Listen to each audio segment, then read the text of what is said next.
नमस्कार साथियों, मेरे YouTube चैनल आप सभी का एक बार फिर से स्वागत है। साथियों, मिशन प्रेरणा के अंतर्गत उत्तर प्रदेश को प्रेरक प्रदेश बनाने का लक्ष्य रखा गया है, जो हमें मार्च 2022 तक प्राप्त करना है।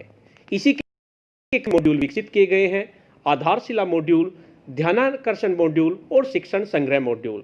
सभी शिक्षकों को ये मॉड्यूल मिल गए होंगे और उम्मीद है आप सभी लोगों ने इन मॉड्यूल का अध्ययन कर लिया होगा।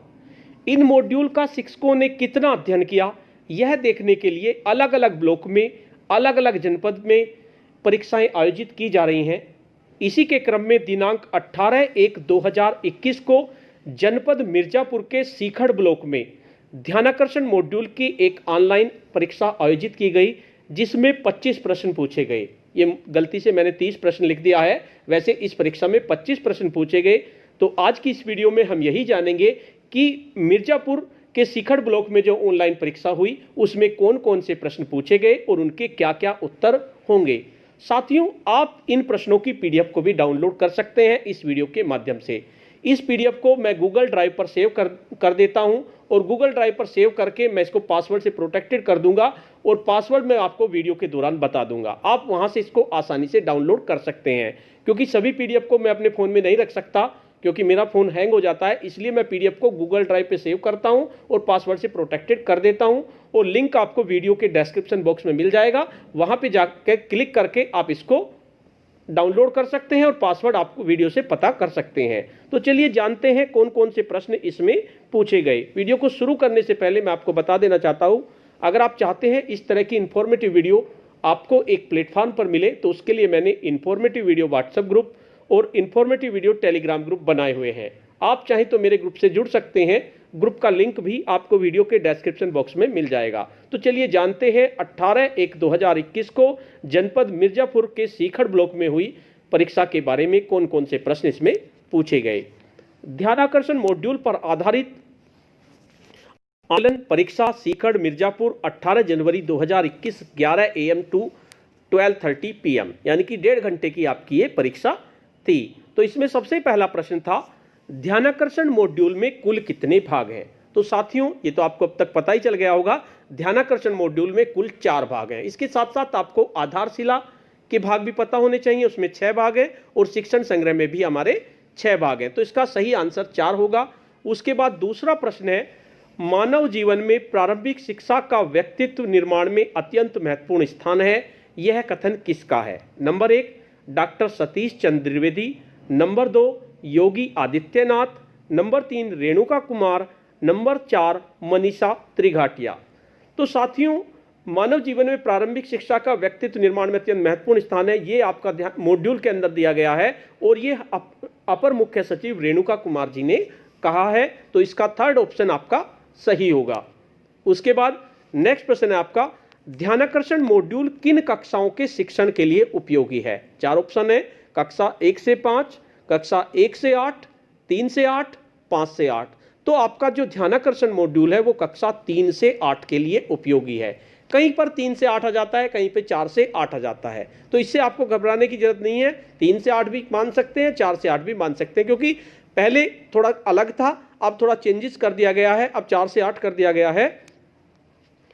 नेक्स्ट है आपका, अधिगम आधारित शिक्षण किस भाग में वर्णित है। भाग 1, 2, 3 या 4। तो जो अधिगम आधारित शिक्षण है ये आपके भाग 1 में दिया गया है।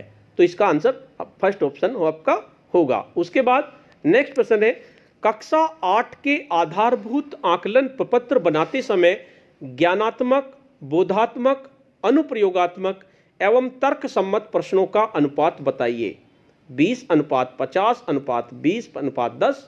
तो मैं आपको बता देता हूं, जो ज्ञानात्मक प्रश्न होंगे वे हमारे 20% होंगे, बोधात्मक प्रश्न हमारे 50% होंगे, अनुप्रयोगात्मक हमारे 20% होंगे और तर्क संगत भी आपके 10% होंगे। तो इसका पहला ऑप्शन बिल्कुल सही होगा, 20:50, 20:20, 10। तो इस पर आप क्लिक कर देंगे। उसके बाद नेक्स्ट है आपका, सत्र के प्रारंभ में ध्यानाकर्षण शिविर में कितने दिनों का शिक्षण कार्य किया जाता है। 20, 40, 50 या 80। तो सत्र के प्रारंभ में ध्यानाकर्षण शिविर में आपका 50 दिन का शिक्षण कार्य किया जाएगा। तो इसका थर्ड ऑप्शन आपका सही होगा। उसके बाद नेक्स्ट प्रश्न है प्रश्न नंबर 7, कक्षा शिक्षण की प्रभावी तकनीकों एवं इन पर आधारित शिक्षण योजनाएं किस भाग में वर्णित हैं? भाग 1, भाग 2, भाग 3 या भाग 4? तो प्रभावी शिक्षण तकनीक आपके भाग 3 में है, तो 3 इसका आंसर सही होगा। उसके बाद नेक्स्ट प्रश्न है, भारत के भाग्य का निर्माण हमारी कक्षाओं में होता है, यह किसने कहा है? यह प्रश्न आपका अक्सर पूछा जाता है। नंबर 1 मुदालियर आयोग, नंबर 2 कोठारी आयोग, नंबर 3 राधाकृष्णन आयोग और नंबर 4 यूजीसी।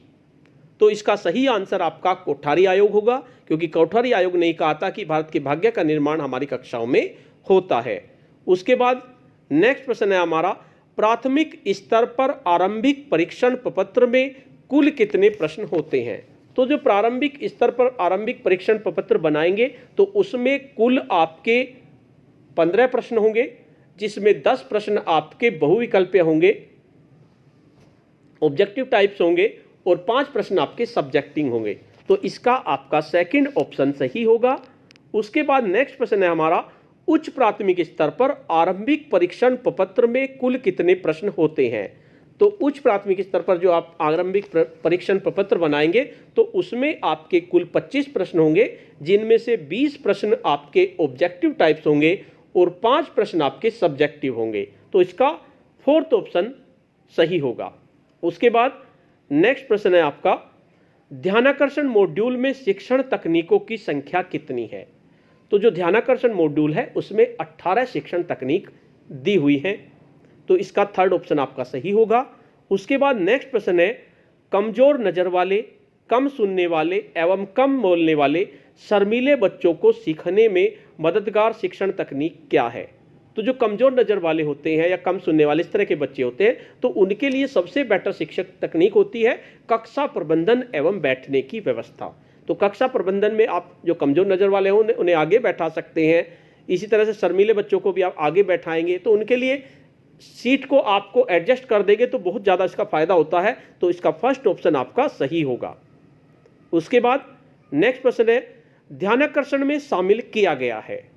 नंबर 1 कक्षा 1 व 2 के बच्चों की भाषा एवं गणित से संबंधित जरूरी जानकारियां एवं रोचक गतिविधियां, ये तो आपका आधारशिला में है, तो ये तो ऑप्शन नहीं है इसका।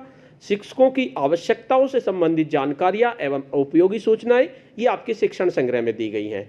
तीसरा है विभिन्न प्रभावी शिक्षण तकनीकां, तो इसका ये आंसर आपका बिल्कुल सही होगा। इस पे आप क्लिक करेंगे तो इसका थर्ड ऑप्शन आपका बिल्कुल सही है। उसके बाद नेक्स्ट है, आरंभिक परीक्षण प्रपत्र में बोधात्मक प्रश्नों का प्रतिशत कितना होगा? 20%, 40%, 50% या 10%?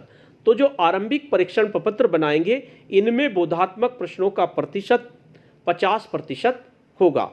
इस पे आप क्लिक कर देंगे। उसके बाद नेक्स्ट प्रश्न है, आरंभिक परीक्षण प्रपत्र में बोधात्मक प्रश्नों का प्रतिशत होगा, ये आपका हो ही गया। इनमें से कौन एक शिक्षण की तकनीक नहीं है? रोचक प्रस्तावना, ये आपकी शिक्षण की तकनीक है। 18 में से अभ्यास के अवसर देना, ये भी आपकी तकनीक है। लेकिन आरंभिक परीक्षण प्रपत्र ये आपकी शिक्षण तकनीक नहीं है। तो साथियों काफ़ी प्रश्न हो गए, अब इसका पासवर्ड डिसाइड कर देते हैं। वैसे आप ये नहीं है कि पासवर्ड मैंने बता दिया और आप इसको डाउनलोड कर लीजिए, पहले इसको समझने की कोशिश कीजिए। डाउनलोड तो आप कभी भी कर सकते हैं। तो ये मिर्ज़ापुर की परीक्षा थी और 25 प्रश्न थे, तो इसका पासवर्ड मैं रखूँगा, मैं भी लिख लेता हूँ कहीं से, मिर्ज़ापुर MIRJA, मिर्जा PUR पुर। आपको सभी स्मॉल लेटर्स का यूज करना है। मिर्ज़ापुर 25 उसके बाद @ का निशान लगाएंगे। 18 जनवरी को हुआ तो 18JAN। आप ध्यान से सुन लीजिए, फिर आप कहते हैं कि पासवर्ड गलत है या पासवर्ड सही नहीं है। मैं यही पासवर्ड डालूंगा, लेकिन आप या तो कोई कैपिटल लेटर्स का यूज कर लेते हैं या कोई और यूज कर लेते हैं। सभी स्मॉल लेटर्स का यूज करना है और आपको लिखना है MIRJA, मिर्जा PUR पुर, और उसके बाद लिखना आपको 25 वैसे नहीं लिखना, 2 और फिर 5 @ 18 JAN। इस पासवर्ड की मदद से आप इस PDF को डाउनलोड कर सकते हैं। लेकिन पहले अभी 10 प्रश्न बचे हैं, पहले आप उनको देख लीजिए, इसको आप बाद में डाउनलोड कर लीजिए। वीडियो के डिस्क्रिप्शन बॉक्स में लिंक सदा रहेगा, आप चिंता मत करें। जब तक इसको आप डाउनलोड कर सकते हैं तो आप अभी देख लीजिए, क्योंकि मैं आपको बताऊं, हमें शिक्षण संग्रह, ध्यानाकर्षण और आधारशिला मॉड्यूल मिले हुए हैं, काफ़ी दिन से मिले हुए हैं, लेकिन कोई भी शिक्षक साथी, आप ही क्या मैं भी नहीं उठाकर इनको देखते, क्योंकि अब हमारी उम्र ऐसी तो नहीं है कि हम किताब को लेके पढ़ें, लेकिन प्रश्नावली से आसानी से याद हो जाते हैं, वीडियो से आसानी से याद हो जाते हैं। तो इसलिए आप अगर वीडियो भी देख लेंगे तो आपको तीनों मॉड्यूल को उठाने की जरूरत नहीं पड़ेगी। मैंने 40 से 50 वीडियो इनकी बनाई हुई है तीनों की, तो आप अगर उनको देख लेंगे तो आसानी से याद हो जाएंगे, क्योंकि किताब उठाना बड़ा मुश्किल काम होता है। अब हमारी उम्र पढ़ाने की है, पढ़ने की नहीं है, लेकिन पढ़ना पड़ रहा है वो बात अलग है। तो इसको आप वीडियो के माध्यम से याद कर सकते हैं। तो इसमें आपका आरंभिक परीक्षण प्रपत्र आंसर होगा, मैंने आपको पासवर्ड बता दिया है। उसके बाद नेक्स्ट है ध्यानाकर्षण शिविर हेतु समय सारणी किस भाग में, भाग 1, भाग 2, भाग 3, भाग 4। तो जो समय सारणी है वो भाग 4 के परिशिष्ट 5 में दी गई है, तो इसका आंसर आपका 4th ऑप्शन सही होगा। नेक्स्ट है ध्यानाकर्षण शिविर के प्रथम सप्ताह में कक्षा शिक्षण के लिए चयनित तकनीक क्या है? शैक्षिक भ्रमण, संसाधनों से पूर्ण कक्षा, कक्षा का वातावरण, सरल से कठिन की ओर का प्रयोग और उपरोक्त सभी। तकनीक क्या है? तो जो आपको प्रथम सप्ताह में तकनीक, इसके लिए ध्यानाकर्षण शिविर जब आप चलाएंगे तो इसके लिए प्रत्येक सप्ताह आपको अलग अलग तकनीक का यूज करना होगा। तो साथियों, मैं चाह रहा हूं कि इसकी भी एक वीडियो बनाऊं, जिससे कि आपको पता चल जाए किस सप्ताह में आपको किस शिक्षण तकनीक का यूज करना है। तो मैं वो वीडियो भी आपको टाइम से ही उपलब्ध करा दूंगा, क्योंकि इससे संबंधित प्रश्न अक्सर आते हैं। तो इसका ऑप्शन सेकंड सही होगा, संसाधनों से पूर्ण कक्षा, कक्षा का वातावरण, ये आपके प्रथम सप्ताह में यूज की जाएगी। उसके बाद नेक्स्ट है अधिगम परिणाम आधारित प्रगति विवरण ध्यानाकर्षण के किस भाग के किस परिशिष्ट में दिया गया है? तो जो अधिगम आधारित प्रगति विवरण है वो ध्यानाकर्षण के भाग 4 के परिशिष्ट 2 में दिया गया है। नेक्स्ट प्रश्न है आपका वास्तविक अधिगम स्तर तथा कक्षा अनुरूप अपेक्षित अधिगम स्तर में अंतर होता है। बिल्कुल सही है। इस अंतर को क्या कहते हैं? जब वास्तविक अधिगम स्तर यानी कि जो कक्षा का अधिगम स्तर होता है उसमें और कक्षा अनुरूप अपेक्षित अधिगम स्तर में अंतर हो, तो उसको हम लर्निंग गैप के नाम से जानते हैं। तो इसका फर्स्ट ऑप्शन सही होगा। उसके बाद नेक्स्ट प्रश्न है ध्यानाकर्षण शिविर के साप्ताहिक शिक्षण तकनीकों के प्रयोग की कार्य योजना में पंचम सप्ताह के कक्षा शिक्षण के लिए कौन सी तकनीक चयनित नहीं की जाती? इसमें 4 तकनीक दी हुई हैं, इनमें से 3 तकनीक आपकी पंचम सप्ताह में यूज होती है, लेकिन एक आपकी यूज नहीं होती। पहला ऑप्शन है सीखने के लिए बातचीत, नंबर 2 सभी को शामिल करना, नंबर 3 सीखने के लिए कार्यपत्रक का उपयोग और नंबर 4 रोचक प्रस्तावना। तो ध्यानाकर्षण शिविर के पंचम सप्ताह में आपकी सीखने के लिए बातचीत भी यूज होगी, सभी को शामिल करना भी यूज होगा, सीखने के लिए कार्यपत्रक का उपयोग भी यूज होगा, लेकिन रोचक प्रस्तावना आपकी 5वें सप्ताह में यूज नहीं होगी।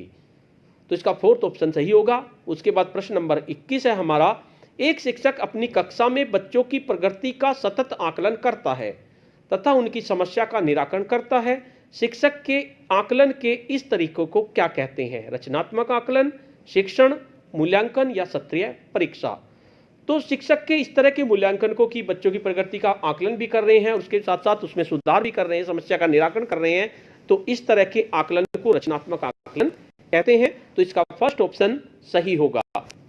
उसके बाद नेक्स्ट प्रश्न है आपका, ध्यानाकर्षण शिविर कब चलाया जाता है? सत्र के मध्य में, सत्र के अंत में, सत्र के प्रारंभ में या प्रातःकाल? तो जो ध्यानाकर्षण शिविर आपको चलाना है वो सत्र के प्रारंभ में चलाना है, तो इसका 3rd ऑप्शन सही होगा। उसके बाद नेक्स्ट है कक्षा 5 के बच्चे का गणित में प्रेरणा लक्ष्य क्या निर्धारित है? 5 अंकों का ज्ञान हो, ये तो आपका किसका है? कक्षा 1 का है। जोड़ और घटाना के प्रश्नों को हल करना, जोड़ और घटाना के साथ गुणा के 75% प्रश्नों को हल करना, तो ये आपका कक्षा 4 का हो गया। जोड़ घटाना और गुणा के साथ साथ भाग के भी 75% प्रश्नों को सही सही हल कर लेना, ये आपका कक्षा 5 का प्रेरणा लक्ष्य होगा। तो इसका 4th ऑप्शन सही होगा। उसके बाद नेक्स्ट प्रश्न है, निष्ठा की फुल फॉर्म क्या है। निष्ठा के आपने 18 प्रशिक्षण करे, जल्द ही उनका भी एक टेस्ट होने वाला है, उसके लिए भी मैं वीडियो बना रहा हूं, तो आप मेरे चैनल से जुड़े रहें। तो निष्ठा की फुल फॉर्म है national initiative for school heads and teachers holographic achievement, पहला ऑप्शन। दूसरा है national information for school heads and teacher elastic advancement. तीसरा ऑप्शन है national initiative for school heads and teachers holistic advancement. और fourth option है national information for school teacher head holistic advancement. तो इसका third option सही होगा। निष्ठा की फुल फॉर्म होगी हमारी national initiative for school heads and teachers holistic advancement. तो इसका थर्ड ऑप्शन आपका सही होगा। उसके बाद लास्ट प्रश्न है आपका अक्सर पूछे जाने वाले प्रश्न, FAQ यानी फ्रीक्वेंटली आस्क्ड क्वेश्चन, ध्यानाकर्षण मॉड्यूल के किस भाग में वर्णित है। भाग 4 परिशिष्ट 3, भाग 2 परिशिष्ट 3, भाग 4 परिशिष्ट 4, भाग 3 परिशिष्ट 4। तो जो आपके फेक क्वेश्चन है यानी फ्रीक्वेंटली आस्क्ड क्वेश्चन है, वे आपके भाग 4 के परिशिष्ट 4 में दिए गए हैं। तो साथियों इस तरह से इस परीक्षा में 25 प्रश्न पूछे गए। साथियों आप ज़्यादातर ब्लॉक में परीक्षाएं आयोजित हो रही हैं, तो इसलिए आप इन प्रश्नावलियों की लगभग 40 से 50 वीडियो हैं, इनको आप 2-3 बार जरूर देख लीजिए, क्योंकि हो सकता है आने वाले समय में आपके ब्लॉक में भी इस तरह की कोई परीक्षा आयोजित हो। तो साथ के साथ आप तैयारी नहीं कर सकते। तो साथियों आपको ये वीडियो कैसी लगी? अगर आपको ये वीडियो अच्छी लगी तो इस वीडियो को लाइक कीजिए, शेयर कीजिए और वीडियो पे कमेंट्स कीजिए। और पासवर्ड मैंने आपको बता दिया है, उस पासवर्ड की मदद से आप इस PDF को डाउनलोड कर लीजिए। और अगर आप मेरे चैनल पर नए हैं, पहली बार मेरे चैनल को देख रहे हैं, तो चैनल को सब्सक्राइब कर लीजिए और बेल के आइकन को प्रेस कर दीजिए, जिससे कि आपको नेक्स्ट वीडियो का नोटिफिकेशन मिल सके। धन्यवाद।